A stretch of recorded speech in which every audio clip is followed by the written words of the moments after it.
Back home, the Premier Colin Barnett says WA resources are likely to play a role in the rebuilding process in Japan. Mr Barnett expects there to be an increased demand for iron ore and also for natural gas as a safer alternative to nuclear energy. As Japan prepares for a huge reconstruction effort, WA's iron ore is expected to play a role. Japan typically builds in steel, not concrete, because of the flexibility of steel in an earthquake area. So we'll actually see some increase in demand for our commodities. The Premier says the nuclear crisis has dampened enthusiasm for the uranium industry in the short term, and demand for natural gas is likely to increase. As the cleaner alternative to both coal and maybe the safer alternative to nuclear.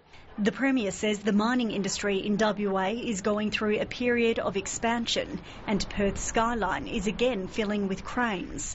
But he insists it's not a boom. If you look across the broader economy, the property sector is flat, house prices are flat. There is areas in the South Metropolitan around the Kwinana Strip where there's relatively high unemployment. But the opposition leader says WA is clearly in a resources boom and the government is simply trying to hose down expectations. Mr Barnett wants to declare black is white so that he can avoid responsibility for what he has to do during this boom. The government hit back in question time.